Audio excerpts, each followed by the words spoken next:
Hello guys, this is your friend and we are back with a new fanfic. Which is what if Hanabi accidentally met Naruto and fell in love with him, part 2. And if you enjoy this fanfic then please press the like button and subscribe to my channel for more fanfic like this. And now let's start the fanfic. Hanabi studied herself in the mirror and mentally patted herself on the back. She'd managed to assemble an outfit that was cute, sexy, and innocent in 15 minutes, beating her previous record by a whole hour. She contemplated putting on lipstick but decided against it. If someone spotted her when she was sneaking out, and saw the lipstick, they'd assume things and start more rumors. Hanabi glanced at the clock, 6:30. She had 30 minutes to sneak out the estate and get to Naruto. She'd shredded the note and burned the pieces. She had no need for it as she'd memorized the directions. With one last look in the mirror, she slid her foot in her shoes and slipped on a black cloak. The cloak was necessary, she'd never make it out of the estate if anyone saw what she was wearing. Grabbing her ninja gear, Hanabi locked her door and jumped out her window. Hinata made her way down the hall. She had an appointment at 7. The success of her plan to take over the estate depended heavily on the outcome of this meeting. Hinata scowled. If her father hadn't renounced her as heir she wouldn't have to go through all this trouble. That and if Hanabi wasn't born. Hinata entered the dining room and was shocked to see that the room was empty save for a few servants. Usually her father was seated at the head of the old cedar table, Hanabi next to him on one side, Neji on the other side, and Hinata opposite Hiyashi with a few elders scattered between them. But today the table stood lonely. Good evening, Miss Hinata. Will you be having dinner tonight? Oh, good evening Mameha ba-sama. Hinata said bowing to the cook. How are you? I'm fine. Mameha replied, taking a seat. Just old and tired. Where is everybody? Hinata asked taking a seat next to her surrogate grandmother. Mameha sighed. Well, Hiyashi is having a secret emergency meeting with the council. Mameha said rolling her eyes. She knew any and everything that went on in the estate. So he and some of the other elders are skipping dinner. Neji's with Tenten so he's out, and one of the guards just told me little Hanabi sneaked out of the estate. Hinata frowned at this. She couldn't risk having Hanabi follow her like last time. She sneaked out. Mameha said nodding her head. Said she looked suspicious moving fast and sticking to the shadows and followed her to the edge of the branch family. Mameha smiled. He also said he blinked and she vanished. He searched the entire estate and couldn't find her. Nobody saw or heard her. She's getting craftier these days. Hanabi, moving with stealth. Hinata asked herself, not quite believing it. Mameha's smile widened and her eyes twinkled. I asked myself the same question. When has little Hanabi ever wanted to be unnoticed? I smell a scandal brewing. Mameha stood up. I presume you're skipping dinner also. Hinata sent her a weak smile. I'm very sorry Mameha ba-sama but I've got a mission tonight. Mameha smirked and narrowed her eyes suggestively at Hinata.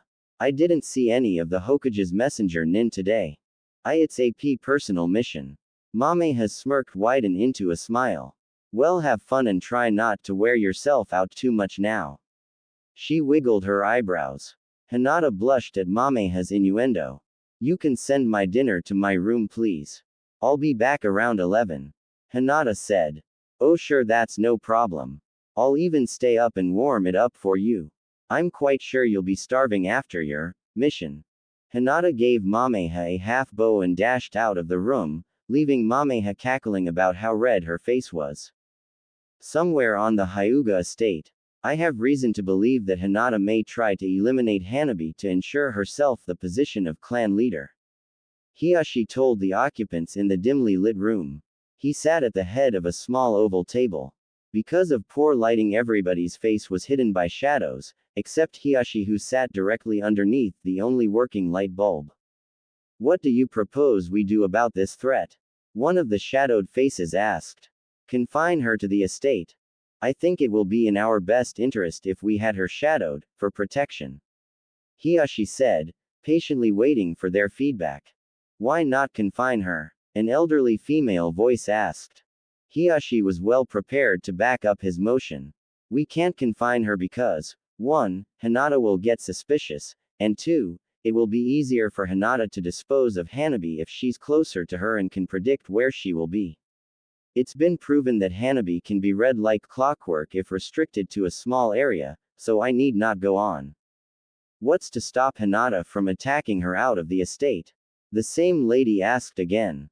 Wouldn't allowing Hanabi to roam freely as she does now make it easier for Hinata? Actually, it wouldn't. Hiyashi started, facing the woman. If you hadn't noticed, Hanabi draws attention to herself, even when she doesn't want it. What does that have to do with anything? Hiyashi almost cursed. How could someone so wise be so dense? It means that people are always watching her. She can't do anything without me knowing it. Really now? Then you should know by now that she sneaked off the estate. An old guy said. This gave rise to an outbreak of muttering and silent questioning. Hiyashi's jaw tensed. As far as he knew, Hanabi was sulking in her room. He was going to have a little talk with his daughter, whenever he caught up with her. No, I was not aware. The old guy smirked. So much for knowing her every move. Hiyashi tightened his fist under the table. How dare the council mock him? Didn't they know he had the power to kill them all? Hiyashi smirked. He'll show them. Was only told that she got off the estate unnoticed. The old man, sensing that Hiyashi was goading him, asked, Are you sure you are capable of handling Hanabi? This question sent everyone's undivided attention to Hiyashi. Hiyashi smiled at the old man. Of course I'm capable. Unlike you, I don't need to place spies around or ingratiate people to find out what she's done. You see, I'm so beyond you, I already know where she's headed and what she is going to do. The real question is, are you capable of handling the estate's security? What are you talking about? The old man narrowed his eyes at Hiyashi, who just smugly smirked.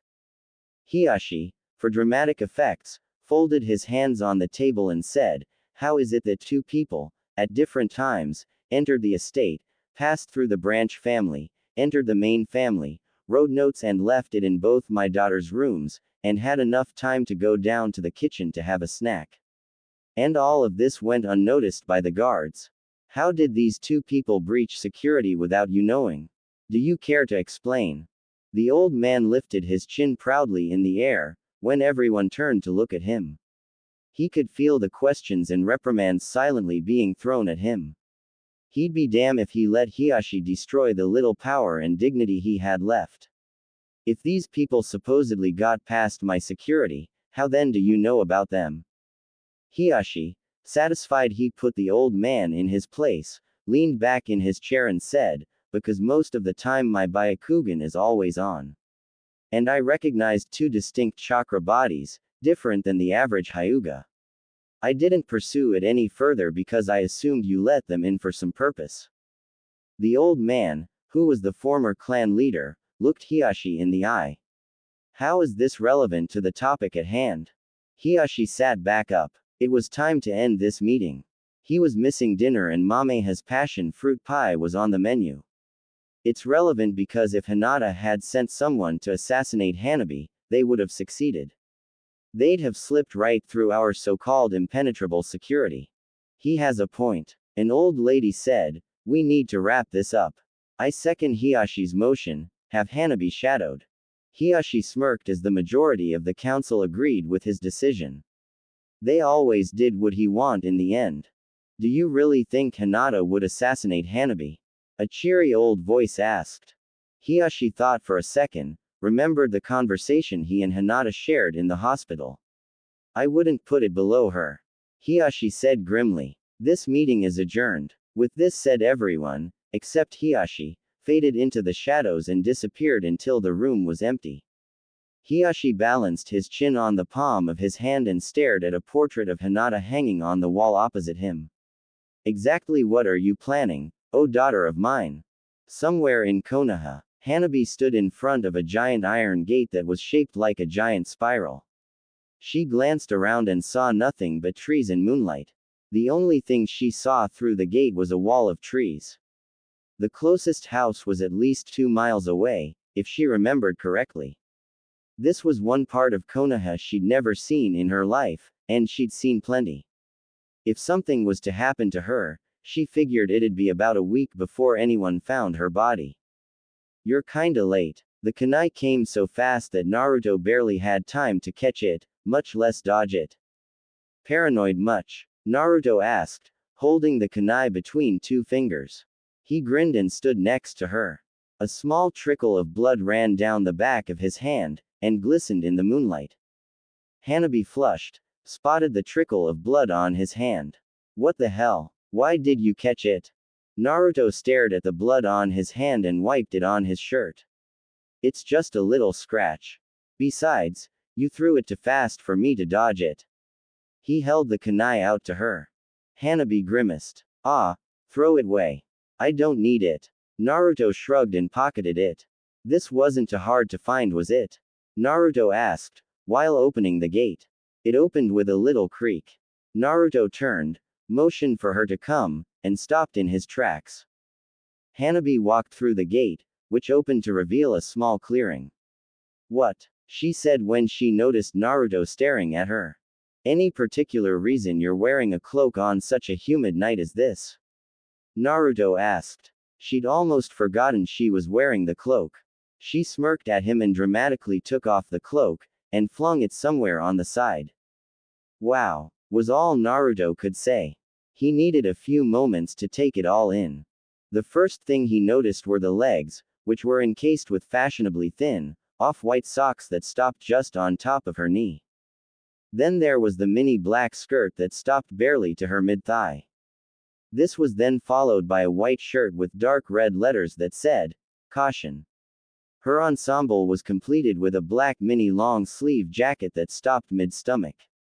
She'd given herself a few bangs and pulled the rest of her hair into a ponytail that stopped to the middle of her back. This was too much for him to bear. He scanned her again and felt the blood in his head migrate south. He was going to have a hard time resisting the urge to repeat what happened earlier in the hospital. Hanabi gnawed on her lip when she realized Naruto was still staring at her. Maybe this wasn't the best thing she should have worn. Naruto turned, beckoned her to follow, and set off down a path of night daisies. Hanabi, mortified that he didn't answer, followed him. Hey, she started, poking him in his back. Don't ignore me. Answer the question. In response, Naruto quickened his pace, and Hanabi pursued. Their shadows danced about them as they traversed the path.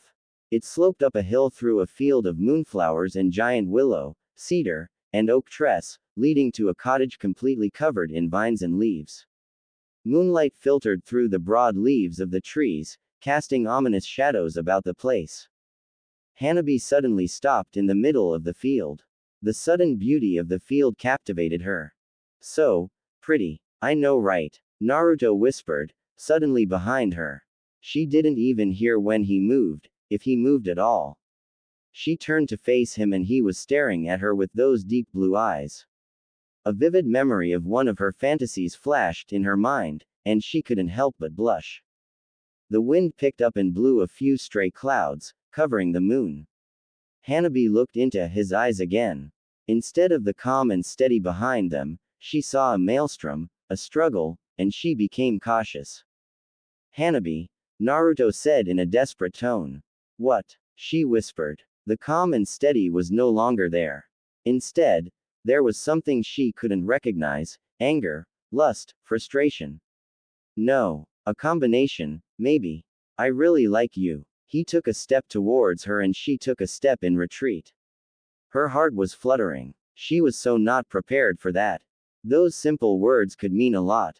He took another step towards her and she took another step back. He smirked when her back hit the cool trunk of the giant cedar tree.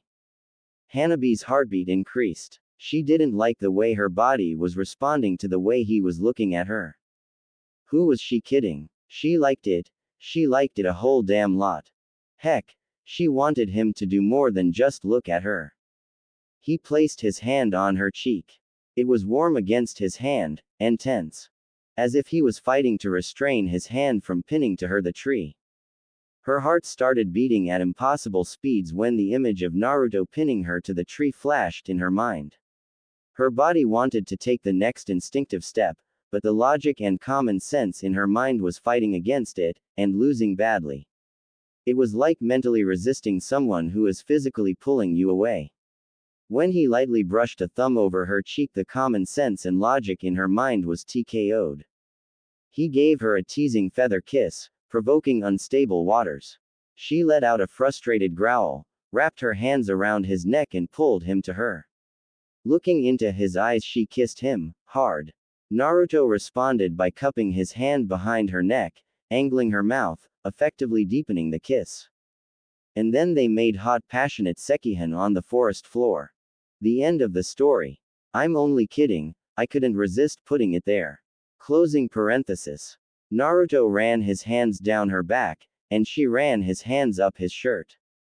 He pressed himself harder to her and she responded by kissing him harder. It wasn't until she patted his back insistently that they broke apart for some air and much needed control. Well, Naruto gasped. Hanabi looked at him incredulously. Never in her life had anyone kissed her like that before. It's a good thing that she ran out of air, she thought, or they would have done naughty things on the floor. She couldn't believe that just happened. Wow, Hanabi stated, catching her breath. She looked up at Naruto. She'd slid to the floor sometime after the kiss. He looked even more appealing to her now that she'd messed up his hair a bit. She rubbed her temples, in an attempt to clear her mind and settle her nerves. I so want to kiss you again, Naruto started, making her feel all tingly inside, but I don't think that's so wise right now. Hanabi slowly stood up, nodding her head in agreement. I can't believe that just happened. She stated. I know, right? Naruto chuckled. He was more attracted to her now than ever. He studied her. Her hair was ruffled and her face was flushed. Threw in the puffy lips and the way she was provocatively leaning against the tree, and he might not be able to restrain himself. You're a poor liar. What? Hanabi asked. That particular statement yanked her out of her thoughts and back to reality. What did you just say? Naruto smiled wickedly. He'd successfully distracted them both from thinking too hard about what just happened, and he was about to irritate Hanabi. For some odd reason, he'd grown to like irritating her. It made her more appealing to him. I said you are a poor liar, and the moment ago just proved it. Naruto said, walking back up to the cabin. What the hell are you talking about? Hanabi asked, flummoxed. Naruto stopped suddenly and turned around to face her. I distinctly remember at the beginning of this story, he pointed a finger at her. You stating that I was ugly and repulsive. And now you're attracted to me. Hanabi blushed and raised her chin defiantly in the air. I haven't the slightest idea what you are talking about. It's okay, Naruto said, grinning. Don't try to deny it. Mortified, Hanabi shouted, just shut up. What the hell did you bring me here for anyway? I could be doing other important stuff right now. Naruto smirked. Then why the hell did you come? She was getting pissed but she wasn't angry yet. Hanabi paused. No witty remark was popping in her head. Then what the hell did you bring me here for? Use your empty head. Naruto smirked when her eyes narrowed and she started poking him painfully in the chest. Maybe it wasn't so wise to have an angry Hyuga poking him in the chest. Listen here, idiot, Hanabi started. She didn't get far in her rant because Naruto kissed her and tripped her, and in a reflex action, she grabbed onto him and he fell on top of her. Hanabi stared up at him. She'd kind of gotten used to his weight on top of her. Why are you always on top? Hanabi asked, grinning. No matter how hard she tried, she couldn't stay mad at him. Well, a familiar voice stated. Why are you always on top, Naruto? Naruto and Hanabi groaned in unison. And to make things even worse, another voice asked. So the rumors were true. Hanabi sighed. She'd bet her whole right arm her that she and Naruto were going to be the hot topic tomorrow. They might even mention them on Konoha Entertainment. Naruto stayed where he was, on top of Hanabi. He lowered his head to one side of her head and whispered, maybe if we keep still, or pretend to be dead, they'll go away. Hanabi snickered. Get off of me. She pushed him off and stood up.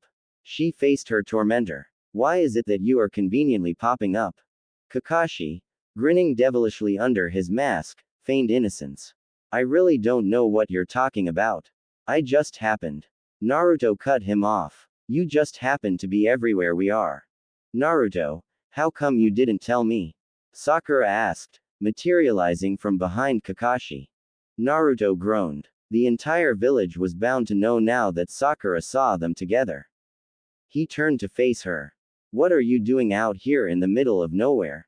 We could ask you the same thing. Kakashi countered, sliding the tiny camera he had in his back pocket. Isn't it obvious? Hanabi asked in a tone that implied Sakura was stupid. For your information, Kakashi started, we were on patrol when we just happened to hear some unusual sounds coming from this vicinity, wherein we proceeded to investigate, only to find you two. I need not go on. Don't you think it's about time you come up with something original? Hanabi asked. Kakashi's eyebrow shot up in surprise. This was the first time someone said that to him. It was disconcerting. Why are you two here? Naruto asked, a wicked smile on his face. He wiggled his eyebrows at Hanabi, who immediately understood his innuendo, and rolled her eyes. Here, in this nice secluded area, miles away from the nearest rural house, where no one would even think to look for anyone. Sakura eyed him suspiciously. What are you hinting at? Don't act like you're stupid. Hanabi stated. She turned her gaze to Kakashi, who suddenly took avid interest at the moon. Kakashi awkwardly cleared his throat when he realized what Naruto and Hanabi were hinting at. Clearly you don't suggest that. He motioned a hand between him and Sakura. Sakura gasped. How dare you suggest such a thing? It's okay. Naruto chided. Well, if not that, then what? We were, Sakura stammered. Stalking us? Hanabi offered. It's the only other reason why you two would be here. Kakashi came to Sakura's rescue by saying, how dare you imply that we were stalking you? Your superfluous insinuations has me flummoxed, and has drastically impaired my egotistical subconscious. Naruto scratched his head. Did anyone understand a word he just said? He turned to Sakura. You want to translate for me? Kakashi continued, I am also ecstatically appalled that you would even indicate that Sakura and I are in any sort of scandalous behavior. Shame on you. Sakura and Hanabi's face were a burrow of concentration, trying to decipher what the Junin had just stated. They gave up. Hanabi faced Kakashi. Back to what we were asking, why are you stalking us? Why are you persistently implying that we are negatively pursuing you and your spouse's recreational epic? Kakashi replied. Naruto clutched at his temples, and said, shut up with the big words already and answer the question. I ought to tell Granny that you've been stalking us. Kakashi was prepared for that, and so countered, and I could mention certain things to certain people. Hanabi tensed. However, Kakashi continued, if you do me a tiny little minuscule fav. No, Hanabi interrupted, you're not pulling that blackmail crap again. You don't have a choice, Kakashi stated, seeing as how I have a witness. Right, Sakura. She pretended to study a nearby flower with unrelenting interest. Naruto came to Hanabi's rescue by saying, well, if you mention a few things to certain people, we'll just mention to certain people that Tsunade's apprentice, and the famous copy ninja Kakashi, meet on a constant basis to have passionate, wild, bestiality, S&M orientated gatherings in Sakura's office. Sakura sent him an incredulous look. Who the hell, in their right mind, would believe that? Hanabi bit her tongue as a picture of what Naruto just said formed in her mind. She did not know what it said of her that she found it disturbing and exponentially funny. Uruka-sensei would, and he could convince anybody. Naruto answered her. Kakashi closed the book he was reading at Naruto's comment. He turned to Sakura. The sad thing is, he's right. If anyone started to believe that he'd have to leave the village. Sakura lowered her head. She could imagine what the staff at the hospital would say behind her back. She'd never live it down. And any attempt of denial would only strengthen people's belief in the rumor. Fine. Kakashi stated, you win for now. However, I wonder what her father would say. He nodded towards Hanabi. If he learned about what she was doing. I just might let something slip. Hanabi tensed at what he said. She suddenly remembered the heap of trouble she was in with her father, which also reminded her that he usually did late checkups to see if she was in her room or not. If he missed her tonight, she was definitely going in the hole. Hanabi looked up. The moon was almost above her head. This meant she had to go, if she wanted to be home before curfew. She frowned. She was really enjoying herself. She faced Naruto. Idiot, I have to go.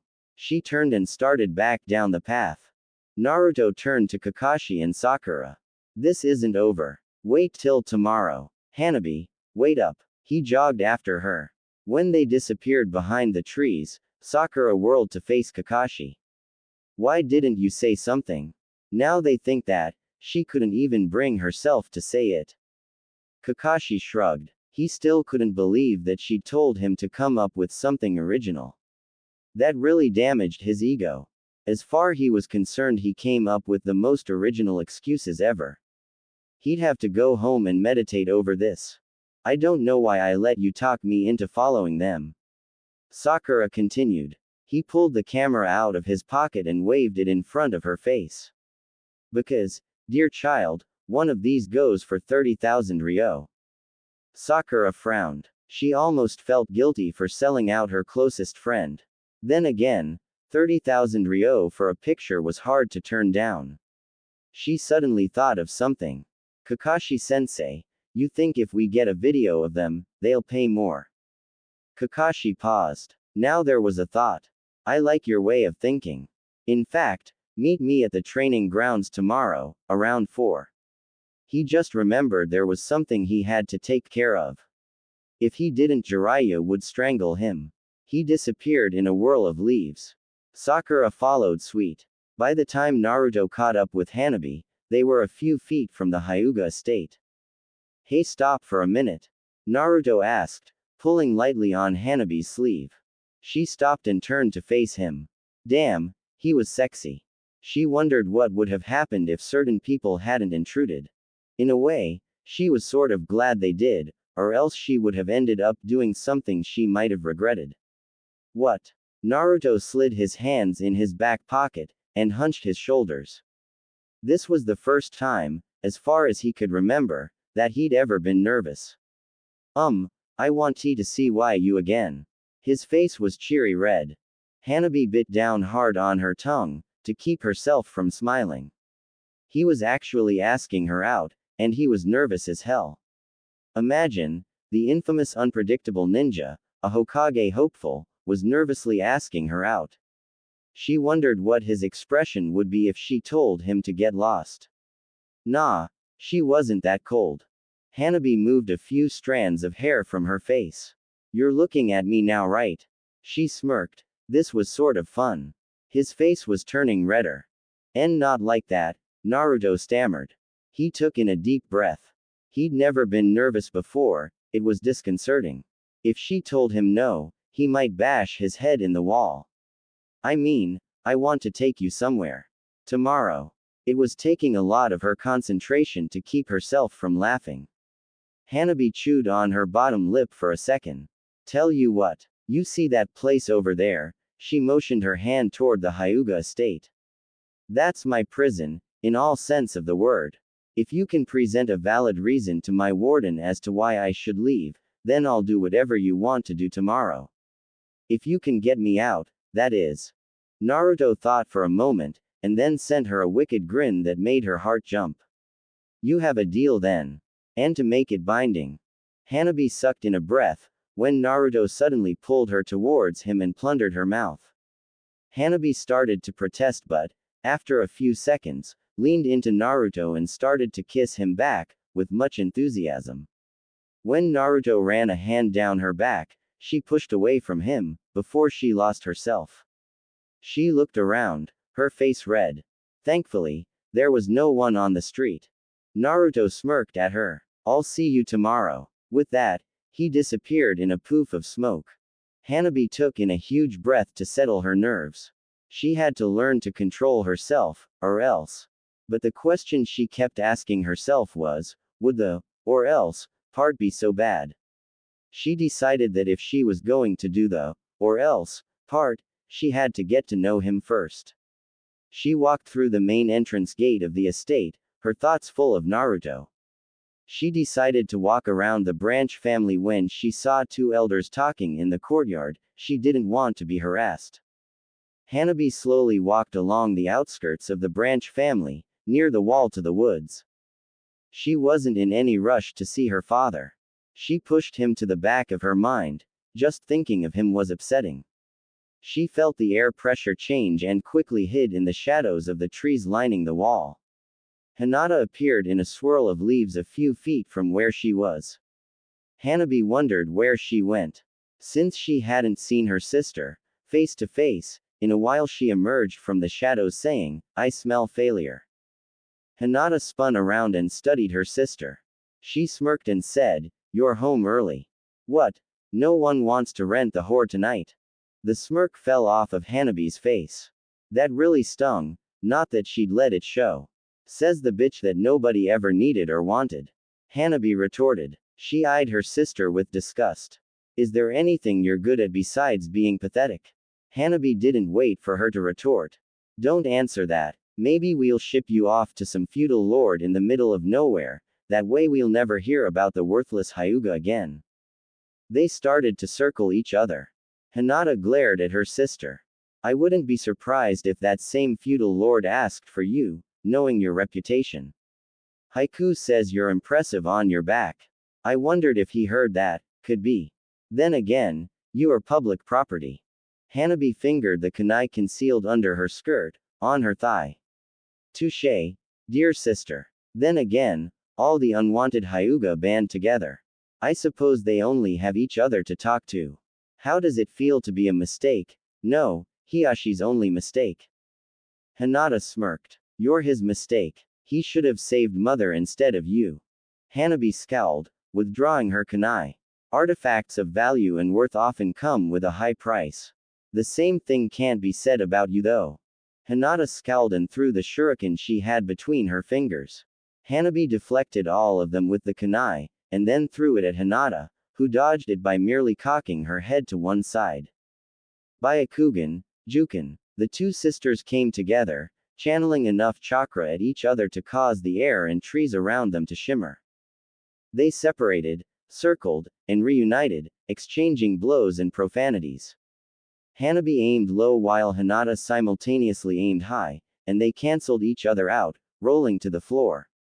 Hanabi was faster getting up, and so charged at Hinata, aiming for her torso, a fatal blow if followed through. She would have connected too, if Neji hadn't appeared out of nowhere and deflected her with a small rotation. Hanabi landed hard on her. Out of pure frustration she seized a rock and hefted at Neji's head. He dodged it and replied, "What were you thinking?"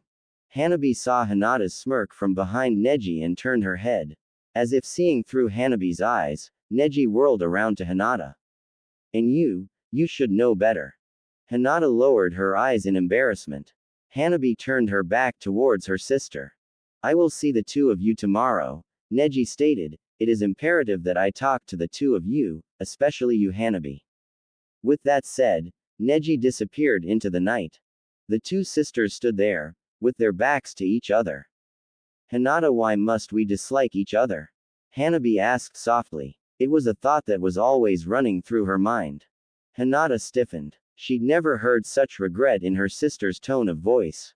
She sighed. She often wondered the same question too.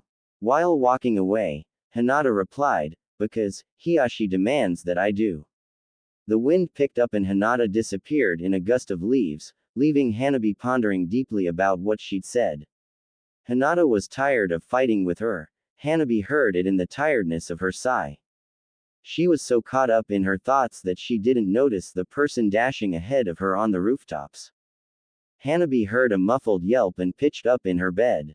Scanning the darkness of her bedroom, she found the source of the sound, a figure crouching beneath her window. Cautiously watching the person, she withdrew a kunai she had hidden underneath her pillow. Aiming at the center of the person, she threw the kunai, and was shocked when the kunai hit the wall with a thud. She heard the soft click of the lock and looked toward the door to see the person standing there. Hanabi was about to scream for help, but a hand clamped over mouth, muffling it. Hanabi bit her tongue to wake herself up. Why in all that was good, that someone had to attack her when she was in deep slumber? Hanabi suddenly stilled, gathering her and focusing her chakra. The person who was holding her mouth pressed a kunai to her throat, and was about to slice her neck open when she released the chakra she'd gathered at her chakra points. The man was forced backward and the kunai fell out of his hand. Hanabi jumped off her bed, whilst activating her Byakugan. She backed herself into a corner of her room, that way she could see the two people who'd come in to assassinate her. Assassinate. Someone wanted her dead. With that thought in her head, she basked in the adrenaline rush and the instinct of self-preservation. With those two body mechanisms fueling her, she focused on her adversaries. She was going for the kill. The person who was by the door rushed towards her, kunai extended. Hanabi ducked under the ninja's outstretched arm, and elbowed him in his lower spine, which sent him stumbling forward. She charged towards the other one, aiming a strike at his torso. The person deflected it and barraged Hanabi with ruthless attacks, which she evaded with ease. She suddenly morphed into a crouching position and landed a few juken strikes at the person's thighs, which made him stumbled. Taking advantage of this, she rose up and kneed the person in the solar plexus. After that, she transmuted into a kata of painful strikes and kicks. It was a fighting style different than the traditional Hyuga taijutsu. This style allowed for more flexible moves and improvisation. She ended the kata with a flying roundhouse kick to the ninja's head, which sent him crashing into the lamp, semi-conscious. Out of the corner of her eye, she spotted a kunai flying at her, and she merely her head to the side to dodge it. She turned around and faced the ninja who'd thrown it. He seemed ready to fight. He'd underestimated her speed, which was why she was able to land that hit on him in the first place. A mistake he wasn't likely to make again. At least he was able to recover while the other ninja was getting thrashed. Juken. Hanabi reverted back to her form of Hyuga-style fighting. She figured the person saw her in her other fighting style, and would have tried to figure out the basic mechanics of the style, thus being able to know how to avoid or evade her attacks. The person probably knew how to fight against a Hyuga, hence trying to assassinate her. But what the ninja probably didn't know was that the Hyuga fighting style of the main branch members were different than the branch family. Main family taijutsu was based on branch family taijutsu, but the main family members were allowed to customize it, making their own style of it. Thus each person in the main family had a similar yet different fighting style. Channeling chakra into her palms and feet, Hanabi charged at the other ninja. She feinted a roundhouse kick to his ribs, but the ninja didn't fall for it, and kept up his guard. It was just as she suspected. This person knew the concepts of branch family fighting. She sent a kick at his head, which the person caught. She released the chakra in her foot, and the ninja released his hold, clutching his hand in pain. With the help of her Byakugan, she targeted his vital organs. With an incredible burst of speed, she slithered around his punch, which left his torso open to attack. Hanabi took advantage of this and slammed her palms in his chests, releasing chakra as she did.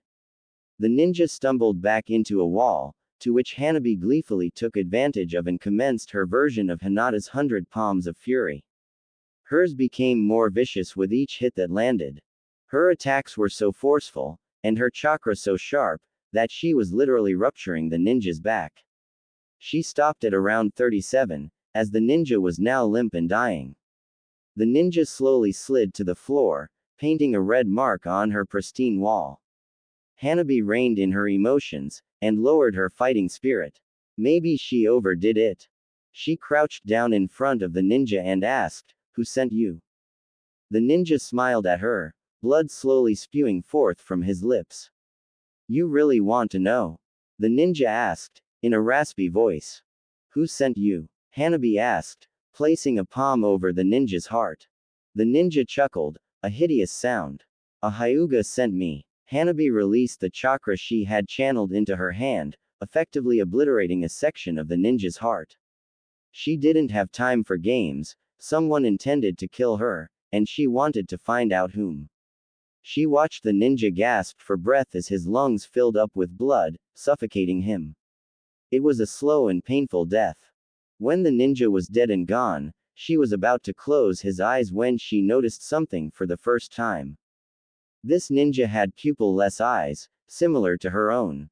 Hanabi removed the headband with the hidden leaf's insignia on it from the ninja's forehead, and gasped. Sure enough, there was a caged bird seal there. She prevented the seal from activating with a quick jutsu she'd copied from an elder. The seal destroyed a Hyuga's body within 5 minutes of their death, which was why autopsies were rarely given in the Hyuga estate.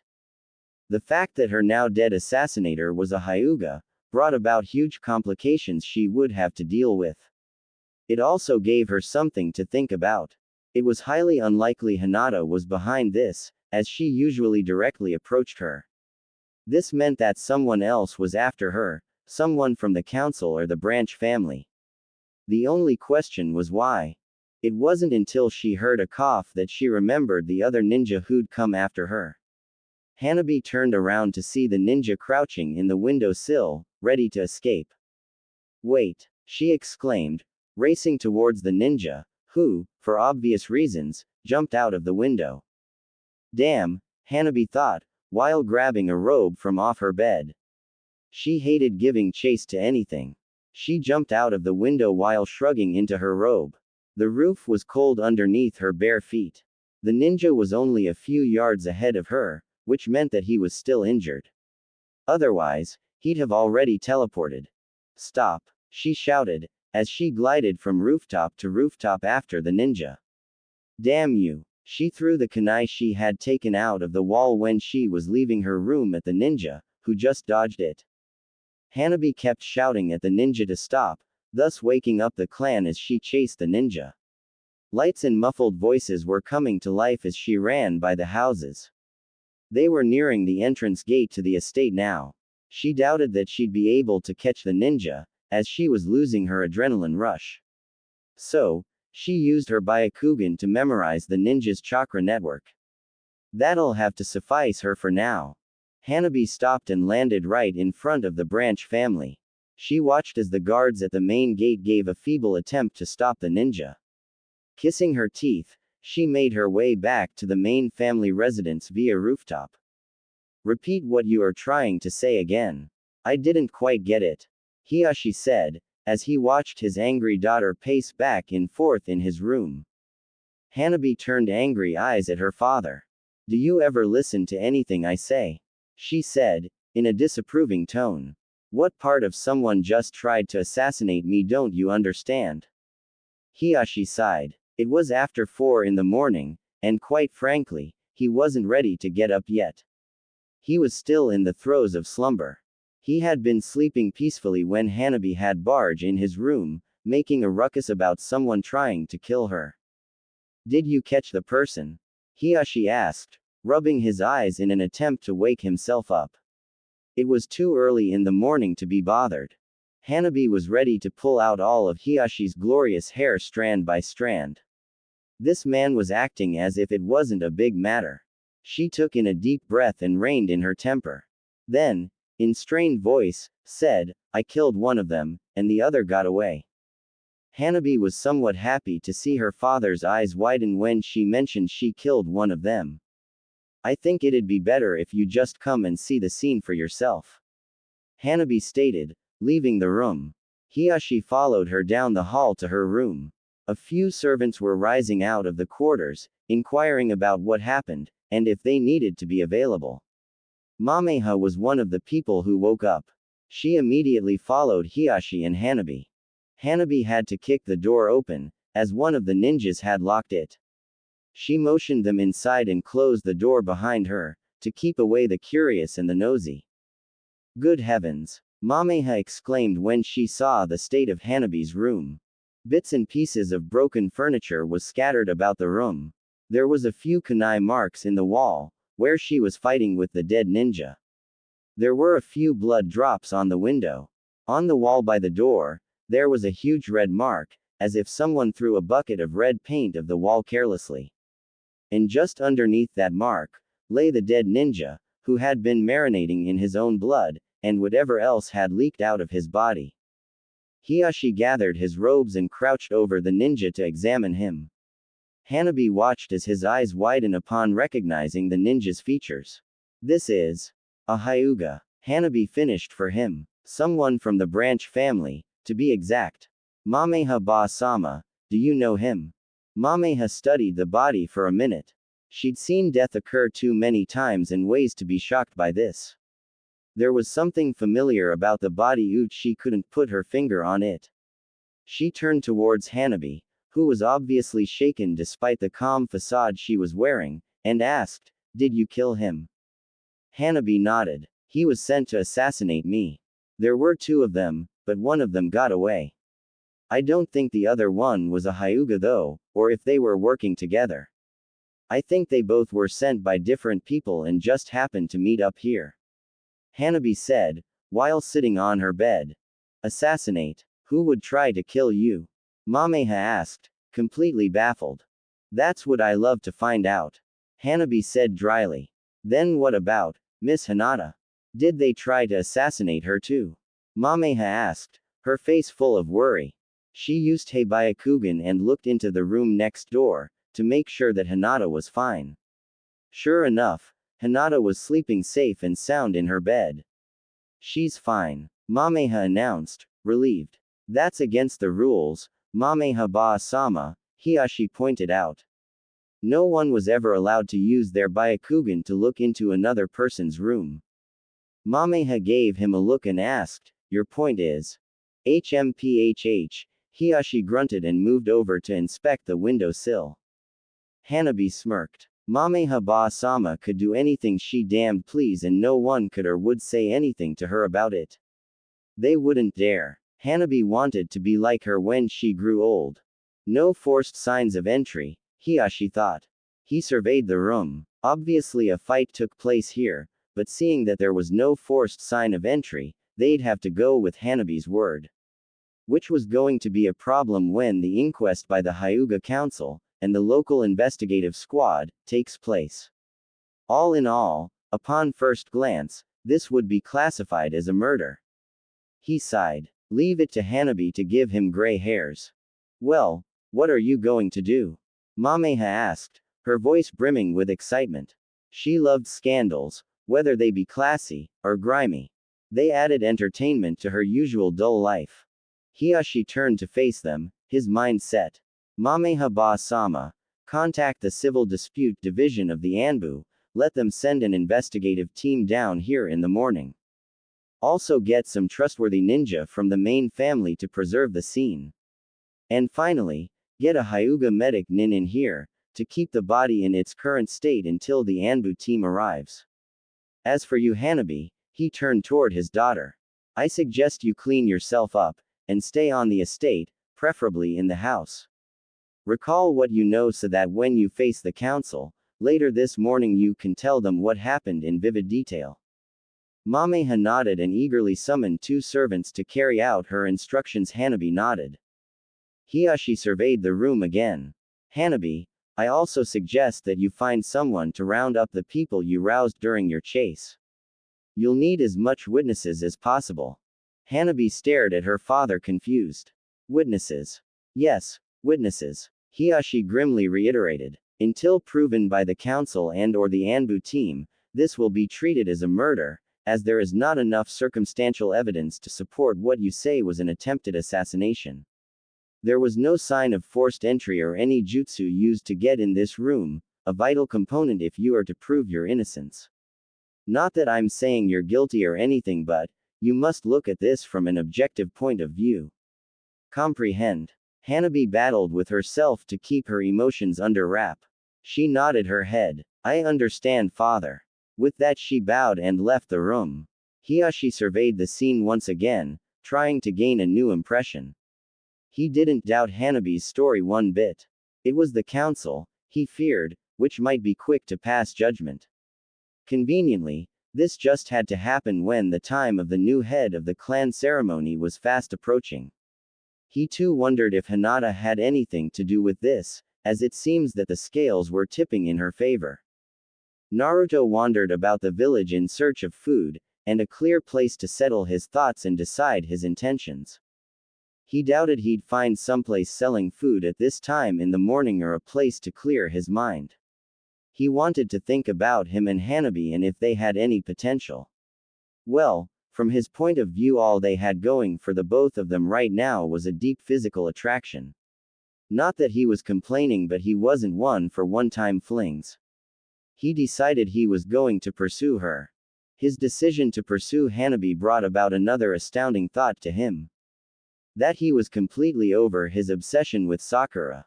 Not to say that he'd given up on her. He still had to have his options, but she'd be more like something to fall back on. He'd noticed that all his efforts had not been in vain, as she was gradually swaying his way. She was more open with him. But enough about Sakura, he was now on Hanabi's wagon. He'd known Hanabi for only about a week and a half now. He figured he needed to get to know her more while he was on vacation. However, the only problem seemed to be Hiashi and Kakashi-sensei. Kakashi was a problem because he was a publicity risk to Naruto.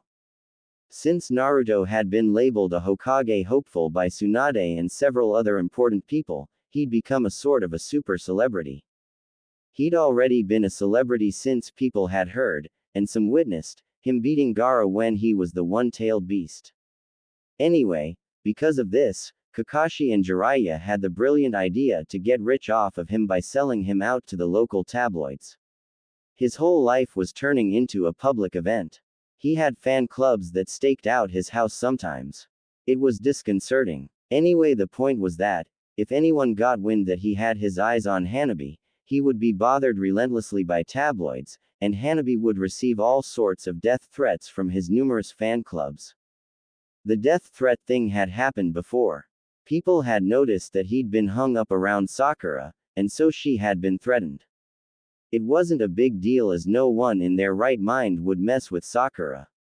For peace sake, she was the Hokage's apprentice after all. And the one foolish person who had tried to physically threaten Sakura was still in a coma. He wasn't worried about her. He was more worried about what the attention might cause Hanabi. He'd have to talk to her about this thing they had going on. Naruto strolled through the streets completely caught up in his thoughts. Somehow he'd ended up near Iruka's house. Since he was hungry, and Iruka always had a well-stocked pantry, he decided to pay a visit. He just hoped that the man was not doing anything inappropriate. The last time Naruto showed up unannounced, he was privileged enough to catch Iruka and Kakashi having what Sakura called titillating. Man, she got off on that kind of thing. It was a scarring experience for him. Naruto never made it to Iruka's house though, as when he was a mere corner away from his destination, when he spotted two shadowy figures on the corner of the street. From his experience, shadowy figures were always up to no good. Take Shino for example. Naruto figured he probably used those bugs to spy on little girls and boys. Being the nosy person he was, he faded into the shadows and tried to sneak up on them unnoticed. He was able to get close enough to hear what they were saying but not close enough to actually see them. So was the mission a success? One of the figures asked. He had a deep rumbling voice. No, she is not dead, but there is enough evidence there to frame her. However, I was not told that there was going to be another assassin there. This person had a neutral tone. Someone else was there. Yes, she killed him. She was incredible. Shall I try again? There was a moment of silence. No, I will inform my client of the situation, so wait until you hear from me. You should recuperate. You look like hell. I thought I was done for. She has more than one fighting style, as the one I prepared for was not the one she used. Very well then. I shall obtain more information about her and report it back to you. From what you say, it seems that my client is not the only one interested in doing away with her. That is all until further notice. The shadowy figure nodded. Understood. I will be preparing myself for the next mission. I will not underestimate her again. You shouldn't have to begin with. You couldn't possibly have thought that she was weak. After all, she is in the main family, and one of the heiresses no less. The figure, what the deep voice said. The other figure nodded, and with that the two shadowy figures disappeared into the early dawn, oblivious of Naruto. After a few minutes, Naruto emerged from his listening place. See, he was rarely wrong. Suspicious shadowy figures always were up to no good. Since they mentioned main family, he assumed that they were speaking in relation to the Hyuga clan, which meant that something went down not too long ago. He also wondered if they were talking about Hanabi or Hinata. In any event, he needed to let someone know what he'd learnt. He took off in the direction of the Hokage Tower, fighting the soothing fingers of sleep. Oba-chan, Naruto whispered, knocking slightly on the bedroom window of the Hokage. Oba-chan, Naruto let out a yawn. He wanted to go to sleep so badly, but what he'd just heard had to be passed on to someone with a high rank. And because he didn't know of any Anbu, and the Junin he knew were either sleeping or on a mission, he figured the next best person had to be the Hokage. It was a good thing that he was close to Tsunade, or else he would have been up Cookie Creek. If anyone else had tried knocking on the bedroom window of the Hokage, they'd be beaten, arrested, and most likely beaten again. Naruto sighed. Either Tsunade was ignoring him or was in deep drunken slumber. Naruto figured it'd most likely be more the latter than the former. Shoulders slumping in defeat, Naruto turned to leave. He would just have to come back later in the morning. In a rare stroke of genius, Naruto figured that it would be smart to leave a note or something in case he didn't make it back before Tsunade left for work. He took out a pen he had in his pocket and scribbled a brief summary of what he saw on the back of an exploding tag. He then slipped it underneath the door and left, heading towards home. Several hours later, Hanabi hugged her knees to her chest, and let the streams of water cover her like a blanket. Even though the water was beating heavily on her face, she could still feel the hot tears escape from her eyes. She could not find any witnesses who were willing to vie for her. They were either too scared of her or thought she deserved what was happening to her. In fact, since news got out that the assassin she killed was a Hyuga, the whole estate seemed to be against her. It was almost as if the whole estate had wished if the assassin had actually killed her. She wondered the possibility for a brief moment if the clan actually was out to get her. She could remember all of the hurtful things everyone said when she went to the branch family asking for witnesses. If they didn't slam their door in her face, they called her names and said unrepeatable things. Had she really been that bad towards them? Was she really a bitch? The only people who'd been helping her was Neji, Mamehaba-sama, her father, and, believe it or not, Hinata. Though Hinata pretended that she could care less. Hanabi figured if things weren't looking great in her favor, she'd have to make a run for it. She wasn't going to die just yet. She couldn't leave Konoha though. If she did, there would be an endless search for her. Every moment she'd have to be on the run. There was no such thing as a Hyuga missing nin, the set who tried often didn't make it very far. Konoha had far too much allies for her to hide anywhere fast. It would take a long time to get to enemy territory, and besides, before she even reached, she would bound to buck up with Konoha allies or ninja. If she were to run, her only choice would be to hide in plain sight. And to do that, you needed friends, something she didn't have. She could only think of one person who'd have a weak inkling to want to help her, and she doubted that person would want to put up with the risk. Then again, Hanabi scowled. Also, since word got out, the branch family had been calling her by her name only. Instead of Miss Hanabi or Hanabi-sama, it was now Hanabi or you girl. Not that she minded, but it was sort of disconcerting. By the way, she had guards now, from the branch family. She found them funny because all of them knew that, if she really wanted to, she could kick there and make a run for it. They were afraid of her. Hanabi sighed and turned off the water. She stood up and stretched. Water ran down her body like tiny rivulets ran down a mountain. In a moment of complete randomness, she stepped out of the tub and shook herself like a dog, causing water to splash everywhere. She stood in front of the fogged-up mirror and quickly tied her hair into a loose ponytail. Then she pulled a few strands loose from both sides of her hair that they fell loose over her face. The loose bangs was an added benefit as they helped hide her features, thus if she lost focus, her bangs would hide anything her face might reveal. Usually she wore her hair out, much like her father does, but special occasions called for practicality. In the event that she had to run, she'd look more dangerous this way, especially with her newly perfected glare. They'd think twice before attacking her. Hanabi carefully tied the kunai pouch to both thighs. They were special kunai that would not be detected by any Byakugan. They were compliments of Mameha Ba-sama. She then donned on her fishnet shirt, followed by a sleeveless black shirt. Then she quickly slipped on a pants skirt so short that they couldn't be classified as an article of clothing. They had to be short, so that they didn't get in the way if she needed to use the kunai. At least the skirt part was a modest length, it had a high slit. You couldn't really notice it if she didn't move fast. Then finally, she shrugged on her hyuga robe. It was a thick cloak made of a heavy material. It was almost a burden to put on. With one last check in the mirror, Hanabi donned on her new glare and walked out of the bathroom.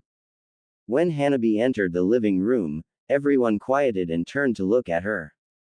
She'd been looking at the ground, but as soon as she held her head up and unleashed her piercing glare, everyone turned their head elsewhere, pretending to find something else of interest. Hanabi glanced around the room. It seemed that the Anbu investigative team had yet to arrive.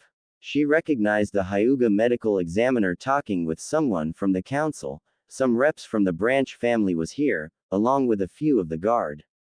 Hinata and Neji were nowhere to be seen. So who was going to speak on her behalf, or was she to speak for herself? Not that it mattered, she was always on her own. She claimed a seat next to a member from the council.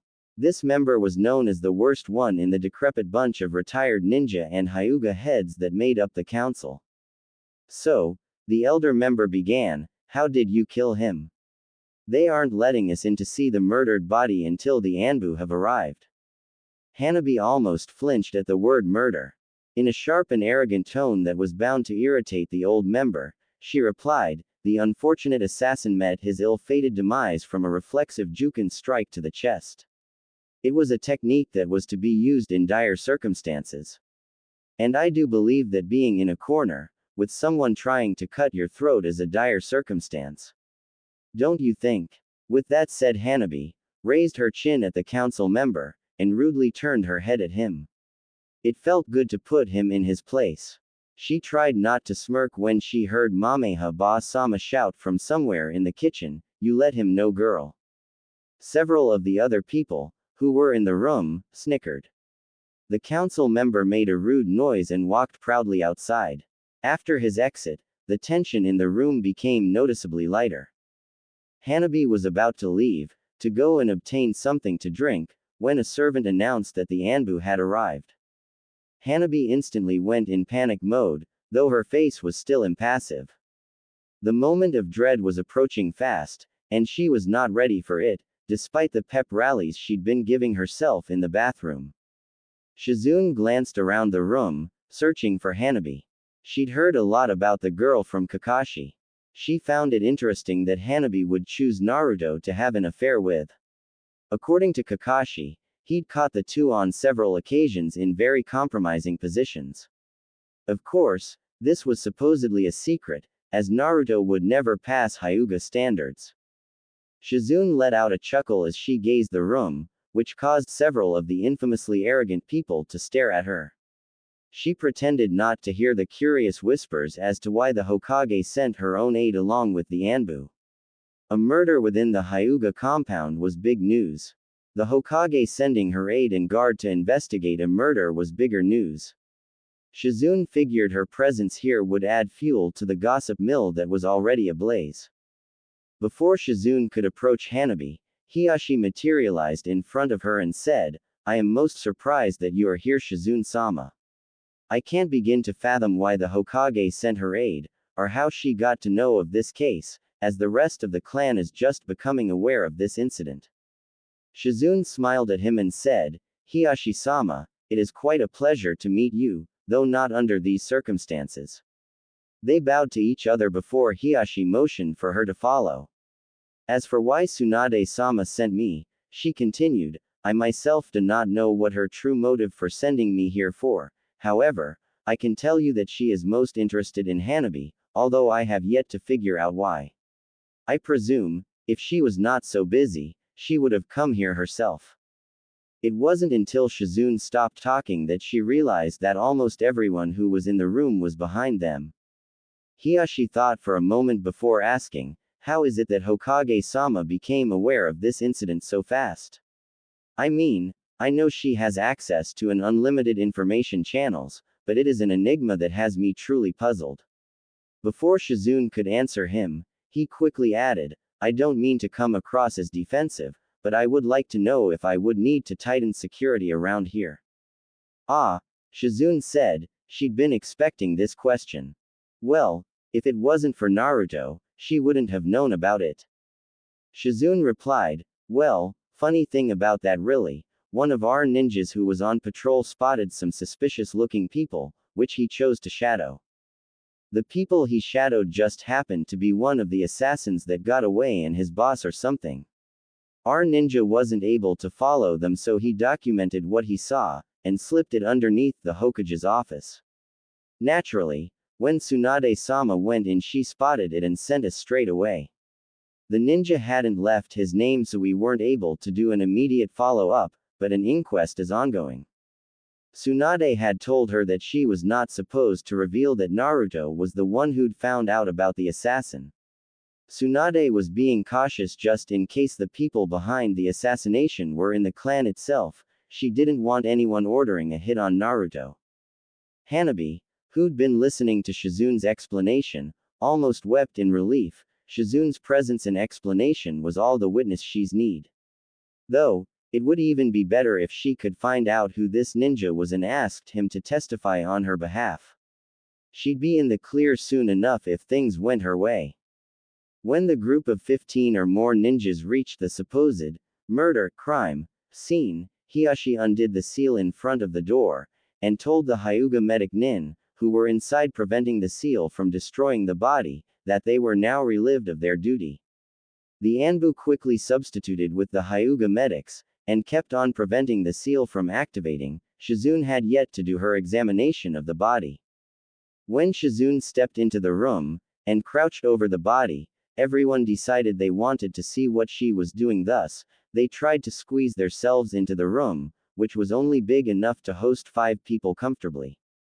Noticing the sudden increase in body heat, Shizune faced the crowd of arrogant seniors and politely said, I think it would be easier, and much faster, if there were less people in the room. So with the exception of Hanabi and Hiyashi-sama, I would greatly appreciate it if the rest of you would please leave. When no one budged, she added, unless you guys are willing to see me slice open this body, exposing decaying flesh and viscous blood, while I use my scalpel to scrape away organ tissue and bone tissue to be analyzed. To which I'll also have to remove organs, which is bound to be unpleasant as they'll be a horrid yellowish-green tinge, and there might be maggots in the intestines that I might have to remove. Let's not forget the smell, which could pose several serious health risks along with. The room was empty before she got to finished. Shizune, along with 1 or 2 of the Anbu, chuckled when the door closed with a bang. What a shame, ninjas that are squeamish, lol. Shizune said, prepping her hand. An unnerved Hanabi, along with a slightly twitching Hiyashi, stood in one corner away from Shizune, looking quite uncomfortable. Hanabi swallowed and asked, Shizune-sama, are you really going to do that stuff? Hanabi was quite sure if she had to sit and watch what Shizune described, she'd either pass out or show the medic nin a digested version of what she had for breakfast. Of course not, Shizune exclaimed, I only said that to get rid of them. Shizune swore she saw Hiyashi sighed in relief. Returning her attention back to the task at hand, Shizune proceeded to inspect the body, which detailed her running one hand covered in blue chakra down the length and width of the body, while running another hand covered in green chakra up the width and length of the body. Hanabi had no clue as to what the medical ninja was doing, but from a visual perspective it looked like she was either molesting the body or sensing for something. Hanabi preferred to think the medic nin was doing the latter. Shizune stood up, her task complete. She cleansed her hands and stated, "Well, cause of death is major damage to all major internal organs, definitely a deed done by a Hyuga. So, care to tell me what happened?" Hiyashi redirected Shizune's questioning gaze to Hanabi. Hanabi sighed and recounted in meticulous detail what happened. After that was done, Shizune recorded what was said on a scroll she had hidden in the mystiques of her robes. "So that is all?" Hiyashi asked. He had to take care of some other important business now, along with scheduling the time for Hanabi's trial. Shizune nodded at his question and watched as he exited the room. Through the open door, she could see the people who she'd kick out swarm around him like bees to honey. Hanabi was about to follow suit but was stopped in her tracks when Shizune placed a gentle hand on her shoulder. "May I have a word with you, in private?"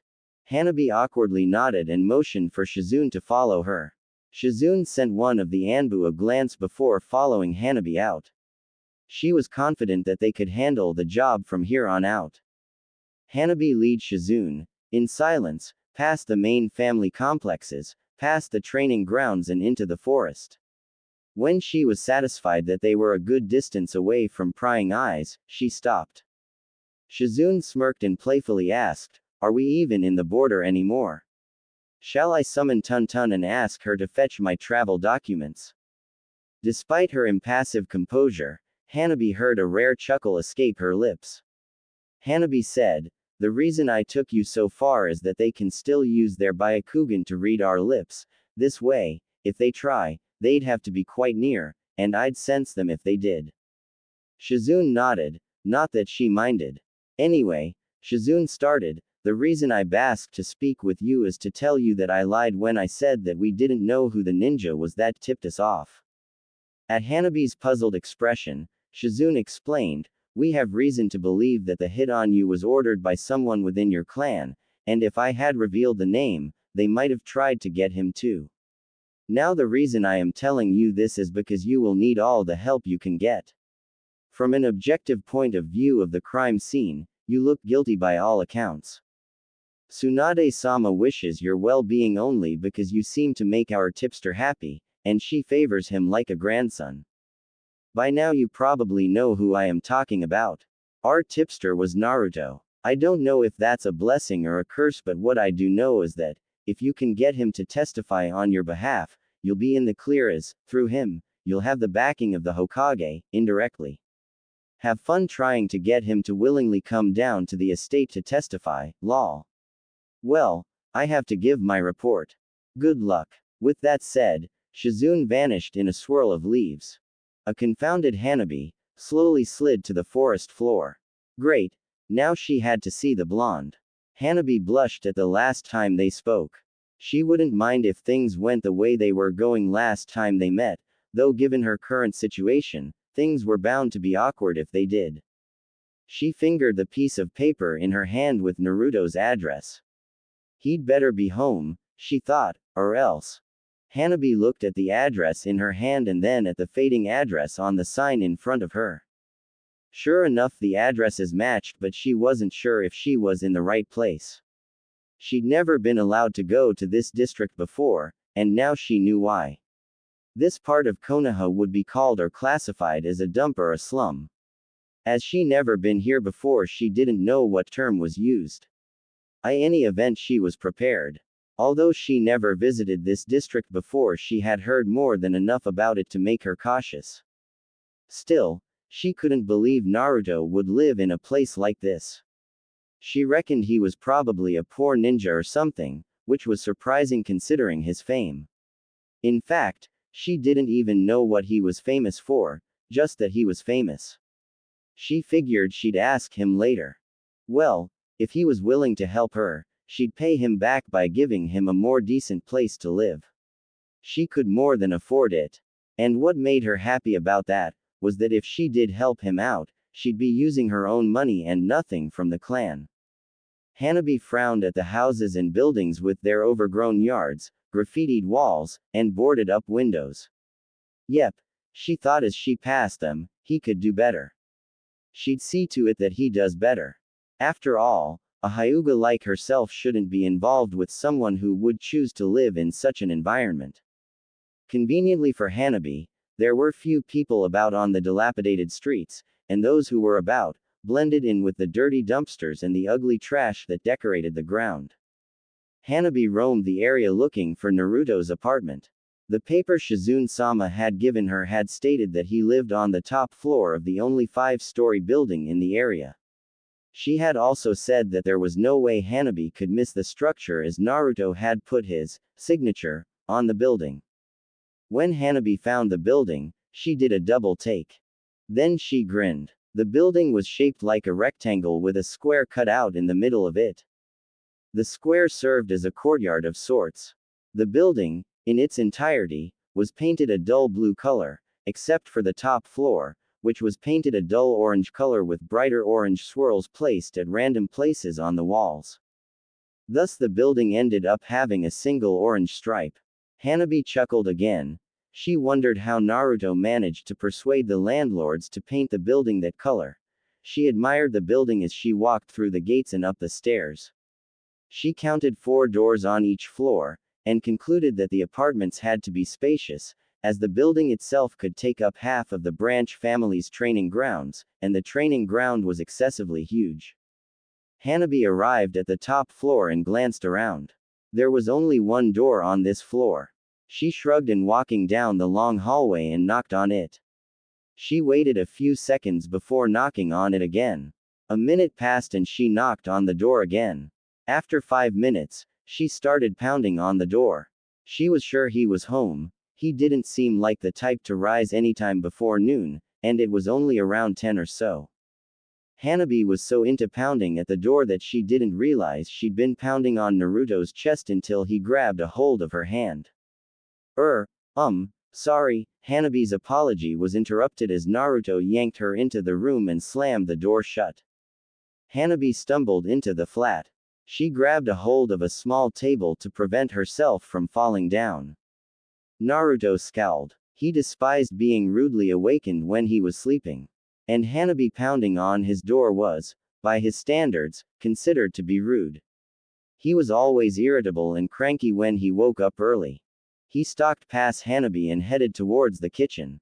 After pouring himself a cup of juice, he realized that Hanabi wasn't in the kitchen with him. He screwed up his face in annoyance and walked back out to the front. As he suspected, she was still standing by the door, analyzing his flat. "Are you coming or not?" he asked, leaning against the archway that led to the kitchen. Hanabi scowled at him and replied, "You know, standard etiquette states that a person should stay put unless invited in." Quote, quote. Naruto scoffed and went back into the kitchen. Hanabi smirked and took her shoes off before following Naruto. She had to say though, his flat looked expensive. Mahogany flooring, satin couches, a flat-screen TV that took up half a wall, and lots of space were a few things that she noticed as she followed him. Though, it wasn't until she arrived at the kitchen and peeked through another archway located at the other end of the vast kitchen that she realized the entire top floor was his flat. Naruto settled himself on the edge of the wood and metal island, sipped his juice, and stared at Hanabi for a few seconds. He thought it funny that she matched his kitchen. He could grow accustomed to seeing her in his kitchen. Who was he kidding? He told himself, he didn't even know her that well. The only thing that they'd established was that they were physically attracted to each other. He sighed. He wondered if there would be anything more than physical attraction between them. He doubted it though. She didn't seem like the strings attached type. Little did he know that similar thoughts were racing through Hanabi's mind. "So," Naruto started, "what brings you knocking at my door so early in the morning?" Hanabi scoffed and rolled her eyes. She shrugged out of her Hyuga robes and neatly folded it over the back of a chair. She then sat on a stool that was opposite the island, and turned it around so that she was facing Naruto and her back was pressed against the counter. Naruto raised an eyebrow at the regalia she was wearing underneath the robe. Going or coming from a mission? He asked. He wondered if she always dressed like that under those robes. Something told him she did. It left much to his imagination. You know, Hanabi started in a condescending tone, you have bad social skills. I'd like something to drink, please. Naruto merely raised an eyebrow and said, so, you come to my house and wake me up out of my much-needed rest, to ask me for something to drink. Naruto watched as Hanabi's lips quivered for the slightest of seconds. He assumed that was her version of a chuckle. He hopped off the island and fished around in his cupboards for a clean glass. He rinsed it out, then poured her some juice. He handed it to her. Ah, that's too bad, Naruto replied, I only stock juice and ramen in my house. Hanabi drank it anyway. Ah, I need your help with a little problem I have. Hanabi stated. Does this concern the assassination thing? Naruto asked, reclaiming his seat on the island. He'd figured that someone from the Hyuga clan would be seeking him out soon. Seeing as he overheard the assassins talking, it was fate or convenience or luck that it happened to be Hanabi. Yeah, Hanabi replied. She figured it would be best if she got straight to the point. You see, 2 ninjas came to assassinate me a few hours after you left. She blushed. I killed one of them and the other one escaped. The one I killed happened to be a Hyuga from the branch family, and so. Naruto listened intently as Hanabi gave him a detailed version of what happened, and why she needed his help. I believe someone is trying to frame me. Hanabi concluded. It was the only reasonable and logical assumption she could have come up with. Why do you think that? Naruto asked, quite bemused. The title match for clan leader is coming up. If anything happens to me, for example if I die or become imprisoned, Hinata automatically gets the title and vice versa. Hanabi stated, I think this is all some part of a scheme to ensure Hinata becomes leader. Hanabi frowned, and a thought ran through her mind. Would it be that bad if Hinata became leader? The only consequence of that would be her getting sealed. Surely there was some way to bypass that though. I'm kind of sketchy on Hyuga standards, Naruto admitted, but if Hinata won, wouldn't that mean you'd get sealed? Yes, it would, Hanabi replied. And that's the only problem. I'd gladly hand over my title as heiress to her if that stupid sealing rule wasn't in place. She scowled. She detested them and their ridiculous traditions. Naruto lowered his face, so that she wouldn't see his smile. He couldn't help it. She looked sort of cute when she scowled. Here she was, asking him for his help, and all he could do was smile at her and think how cute she was. He also found it funny that they'd officially met only 2 weeks ago, and here she was sitting up in his kitchen, like they were old friends or something. So, what do you want me to do about that? Naruto asked, puzzled. He was positive there was nothing he could do about the sealing thing. Or maybe there was something. Hanabi sighed. She felt almost defeated. Well, there's nothing you can do about the sealing thing. But, you can help me out of this trial thing. Shizune-sama told me that you overheard the assassin who escaped. If you can make a convincing argument to the council, on my behalf, that they were assassins, then I'd be home free. Will you do it for me? She swallowed. Please. Naruto smiled at her. Yeah, I'll do it. But what's in it for me? This time, Hanabi smirked. She was expecting he'd say something like that. I figured you'd say something like that, so, is a repeat of last night good for you? Hell, she wouldn't mind doing it. She was actually enjoying herself, until Kakashi and that pink-haired girl popped up. She had a nasty feeling that they were up to something. Naruto considered her offer. He'd be stupid if he didn't accept her offer, but what's to say that after this whole ordeal is over, she'd go about her business, pretending he never existed. He started, you make an exceptional offer. Hanabi blushed and lowered her face. But, he continued, I'll have to take your offer before my board of directors for deliberation. Give me a minute, will you? This will not take long. Hanabi stared at him as he made 3 shadow clones. The clones in Naruto moved to one side of the kitchen, and were actually debating her offer. Hanabi could not believe that he was serious. A rare chuckle escaped her lips, as the debate was concluded. The clones vanished, and Naruto walked back over to her, with a mile-wide smile plastered on his face. Well, the board of directors does not approve of your offer, he started. Hanabi almost fell out of her chair. However, the board is willing to compromise your offer. Instead of a repeat performance, I want to go on a date with you, a real one. How about that? Sure, I guess, Hanabi replied. She wondered when things had become so friendly between them. I guess I'll get back now. I'm not even supposed to be off the estate. The trial starts at 3. You'd better come. She slid off her seat and glided towards Naruto, who merely raised an eyebrow. As an incentive, Hanabi rose on the tips of her toes and kissed him teasingly on the lips. Before Naruto's hands could pull her towards him, she quickly stepped out his reach. Nah, come and maybe you'll get another one, she quickly slipped on her robes.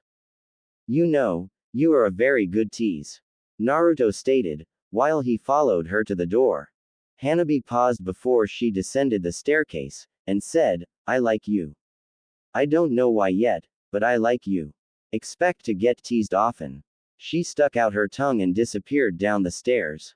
Naruto chuckled to himself. He was so going to enjoy his day. He was going to make it fun, seeing as this was his last day of vacation. Hanabi silently and stealthily crept back onto the estate. As she made her way around the Branch family quarters, she realized her absence went unnoticed. Any Branch family members she came across either avoided looking at her or sent her glares. However, when she entered the main family compound, she received nods and small greetings from those who thought they were superior to the Branch family. She fixed a scowl to her face and ignored them. As she walked lazily through the house, she realized most of the elders and servants and Branch family representatives, who were there earlier, were now absent. She figured they were probably in a meeting with her father. She sighed. It wasn't like she was really worried about the trial, because if push came to shove, she could just invoke the Third Hyuga Act, which would, in case she was proven guilty, halt all trial proceedings until the title match took place. The only problem with this was that if she lost the match she would be at the mercy of Hinata. And since Hinata had the Branch family in her bosom, they'd be expecting her to dish out a cruel punishment to Hanabi as retribution for killing the assassin. Speaking of Hinata, she wondered if she had anything to do with this whole assassination thing. Hanabi turned on her heel and headed towards Hinata's room. Hanabi found it strange that no one was casting eyes at her sister. Then again, everyone thought Hinata was a generous, gentle soul. The fools, Hanabi thought. As she made her way towards her sister's room, she noticed the door was cracked open a sliver. Hanabi placed her palm on the door and pushed it open. Hina-ta. She faltered at the sight before her. Oh wow, Hanabi thought. So here was her saintly sister pushed up against the wall, hair mustard, skin flush, with one leg wrapped around some guy's back, arms wrapped tightly around his neck, and she was so passionately sucking face that she nor her buddy noticed Hanabi. The fact that the two of them here missing a few items of clothing only made Hanabi deduce that they were about to do something naughty. Hanabi stayed in the doorway unnoticed as the guy buried his head in the Hinata's neck, causing her to throw back her head and moan rather loudly. A malicious grin broke out on Hanabi's face. Whoa, any louder and people might think you're in pain, Hanabi stated with a smirk on her face. Hinata's eyes flew open in shock. Hanabi. She pushed herself away from her lover and quickly donned her robe, which was pulled around her feet. Hanabi. Hinata said, out of breath, how dare you enter my room without announcing yourself? I could have you punished for that. Actually, dear sister, Hanabi started, in a bored drawl, your door was never closed. It was crack open. How was I supposed to know that you were entertaining somebody in here? Hinata looked lost for words. She was getting so angry that her breath came out in ragged pants. Get out of my room. Was then that Hanabi noticed the guy was avoiding looking in her direction. She completely ignored her sister's demands and tried to catch a glimpse of his face. But every time she came close to him, he'd move away from her, or deliberately turn his head in the other direction. All she could see was a mass of black hair in a style she would say resembled the back of a small chicken.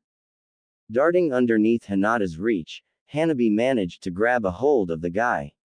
She was about to turn him around when Hanada grabbed her by the back of her robes and flung her forcefully out of her room. Hanada glared at her sister. You will speak of none of this. Hanabi snorted and quickly kicked Hanada in her shin and fled down the hall, into the safe confines of her own room.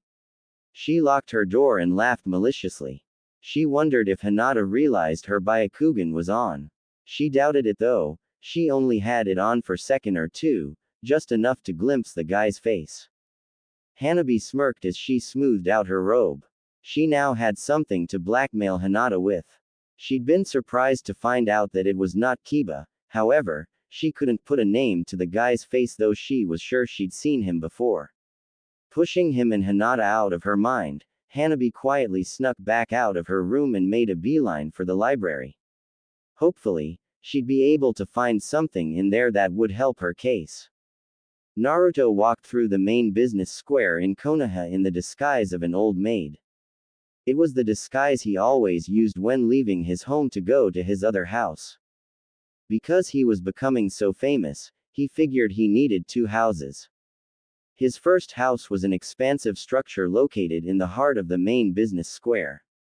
This house served as a decoy for the media. In fact, any person who resided in the business square was famous in some way. And because of this, the square was frequented by media vultures waiting outside at all hours of the night, salivating, just to snap a picture of a celebrity. Naruto was smart enough to build his second house in the heart of the slums, the last place any media-affiliated person would think to look for him. And while he was in his house in the slums, he had a shadow clone walking about in his house in the square. Occasionally the clone would come outside to empty the garbage or wave at people, just to give the guys that he really was there. Thus, every morning, Naruto would walk to his decoy house in the guise of an old maid who worked for Naruto. Sure enough, most of his friends knew about his little plan to escape the media, but only Tsunade and Shizune, well and Hanabi now, knew where he truly lived.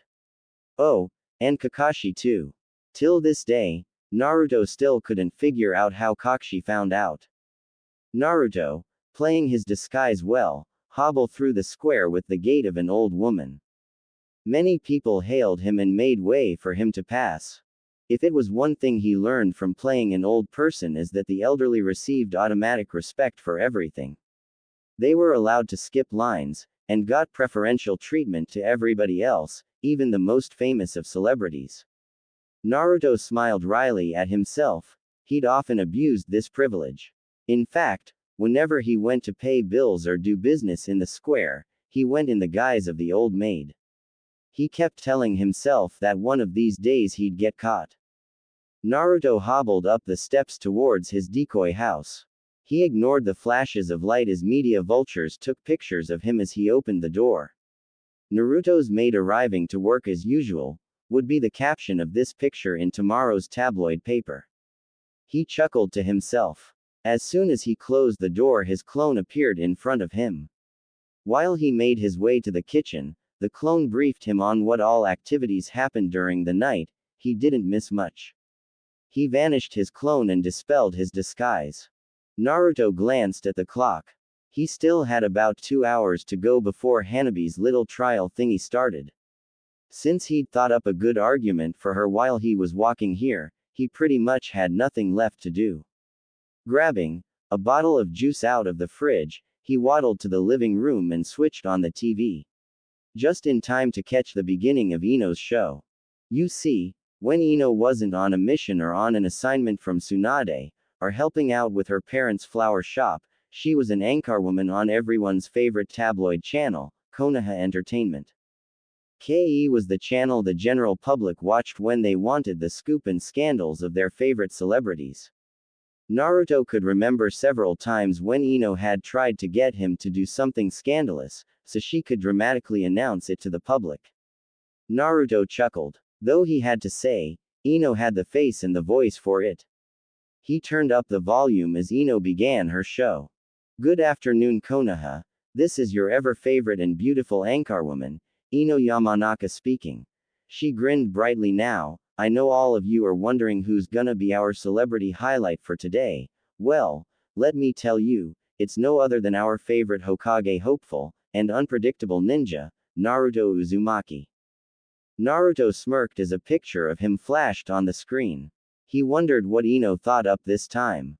Now, since Naruto's fame began to spread through Konoha, everyone's been trying to catch him in some scandalous activity. Her grin got even wider. Well, our Mr. Good Deeds has been good until now. She now wore a wicked grin. Asterisk. It was almost as if she was smirking at Naruto herself. Naruto merely quirked his eye at the screen. They'd tried to pin him down in some scandalous activity before, but it didn't work. He doubted it'd work this time. An intimate picture of Naruto and Hanabi flashed on the screen, and Naruto spat the juice out of his mouth.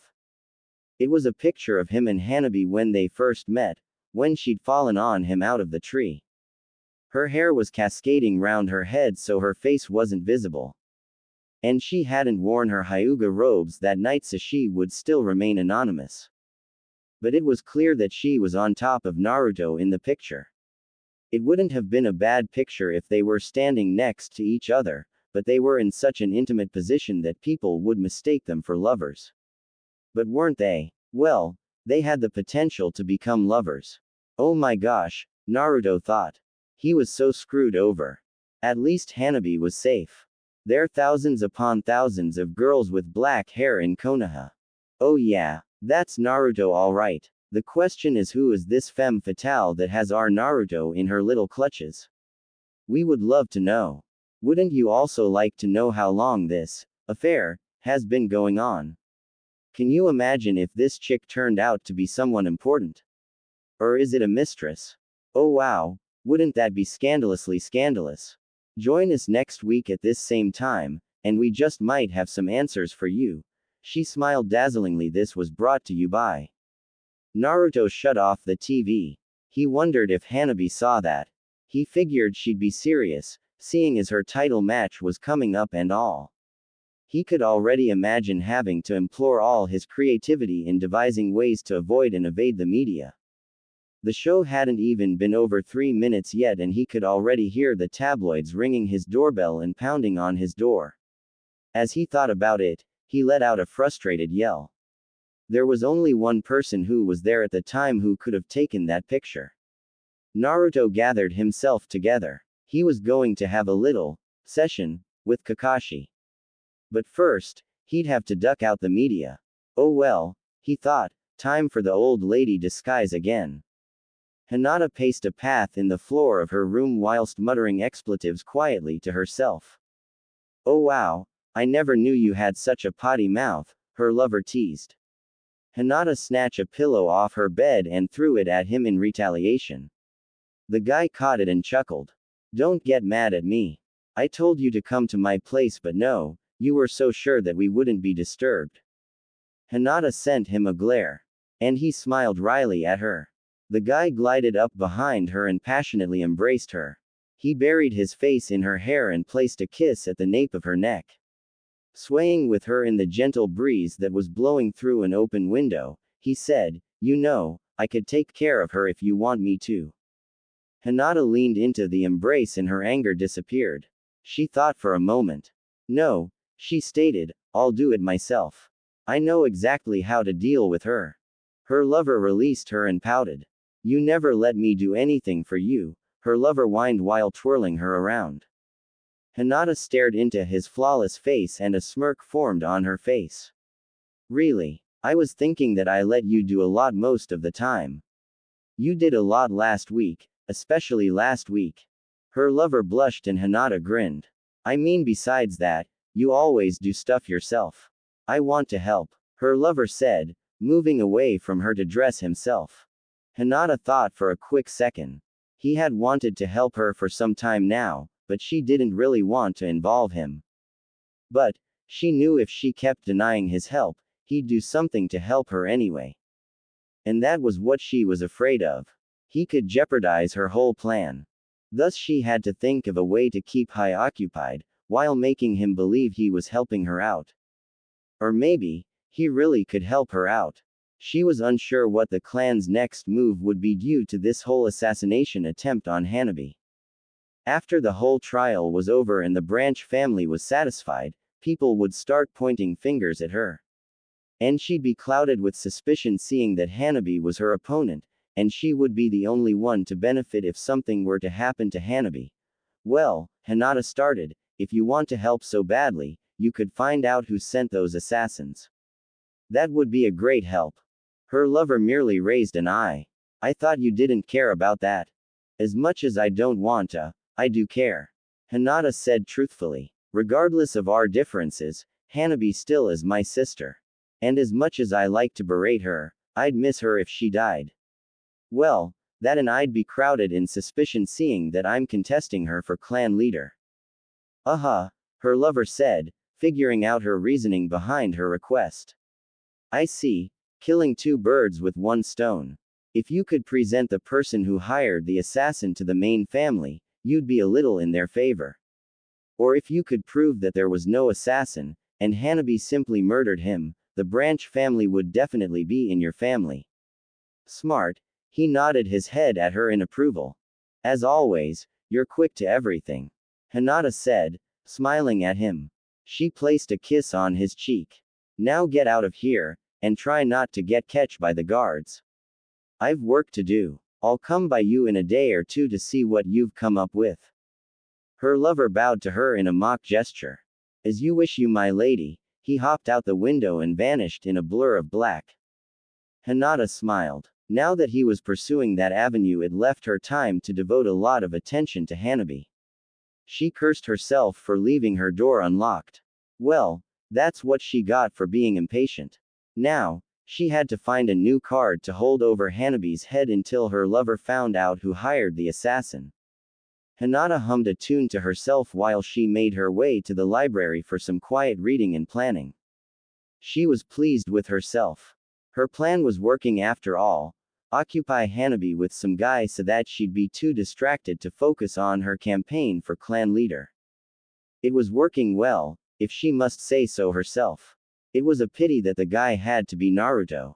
The Elder Council was enamored with the Hokage, and anyone who had the Hokage in their back pocket would be in the council's favor. And since Naruto was the Hokage's heart, anyone who had Naruto ultimately had the Hokage. That was the only drawback with Hanabi pursuing Naruto.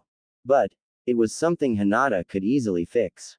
Hinata smiled and greeted the few servants and old heads she passed on her way to the library. She was going to look for some Hyuga law that would save Hanabi in case she was guilty of her supposed crime. Why was she going to do this?